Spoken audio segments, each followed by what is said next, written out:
حضرت بریدہ رضی اللہ تعالی عنہ سے مروی ہے، فرماتے ہیں کہ حضور صلی اللہ علیہ وسلم نے فرمایا، جس شخص نے عصر کی نماز چھوڑ دی اس کے اعمال ضائع ہو گئے۔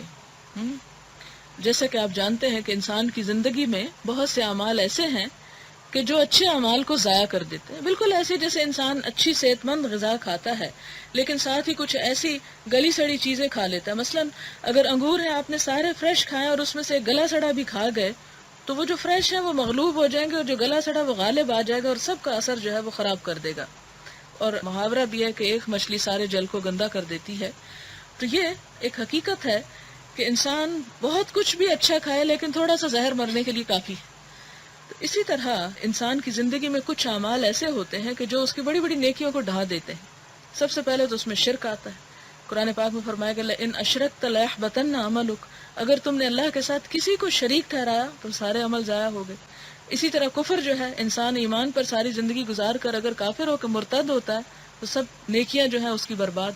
اسی طرح منافقوں کے لیے کہا گیا کہ ان کی نیکیاں برباد۔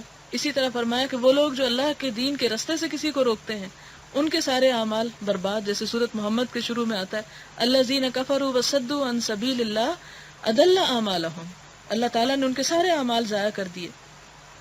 پھر اسی طرح غیبت جو ہے وہ بھی انسان کی نیکیاں برباد کرتی۔ حسد انسان کی نیکیوں کو ایسے کھا جاتا ہے جیسے لکڑی سوکھی آگ کو کھاتی ہے۔ پھر اسی طرح خاص طور پر کچھ نمازوں کا قضا کرنا جو ہے وہ بھی انسان کے باقی اچھے اچھے کاموں کو ضائع کر دیتا ہے۔ کیونکہ بعض اوقات انسان کہتا ہے نا کہ جی میں نے اور بہت صدقہ خیرات کیا یا اور بڑے لوگوں کی خدمت کے کام کیے ہیں تو کیا ہوا جو نماز نہیں پڑھی؟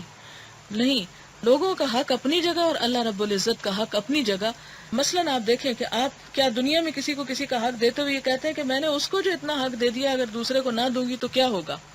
نہیں، مثلاً آپ کے 2 بچے ہیں اور آپ ایک ہی کو سب کچھ دے دیں اور دوسرے کو کچھ نہ دیں اور کہیں میں نے تو دینا تھا، ایک کو دے دیا ہے، اگر دوسرے کو نہیں ملا تو کیا ہوا؟ نہیں، ہر ایک کا اپنا حق ہے، ایک کا دے کر دوسرے کا حق ختم نہیں کیا جا سکتا۔ اللہ تعالیٰ کا حق دے کے بندوں کا حق ختم نہیں ہو سکتا کہ کوئی کہے میں نماز پڑھتا ہوں، کیا ہوا اگر بندوں کے ساتھ میں کچھ برائیاں کر لوں؟ اس کی بھی اجازت نہیں۔ اور اس کی بھی اجازت نہیں کہ انسان کہے کہ اچھا میں بندوں کے ساتھ جو اچھا سلوک کر رہا ہوں اس لیے اگر کیا ہوا نماز روزے میں تھوڑی میں کمی کر لوں۔ ہر ایک اپنی اپنی جگہ پر۔ مثلاً آپ جیسے کھانے کے اندر آپ دیکھتے ہیں کہ آپ کوشش کرتے ہیں کہ آپ کی بیلنس ڈائٹ ہو، اسی طرح آپ اپنے لباس کے اندر، اپنی نیند کے، اپنی ساری زندگی کے اندر آپ کو معلوم ہے کہ بے اعتدالی کا نتیجہ جو ہے وہ نقصان دہ ہوتا ہے۔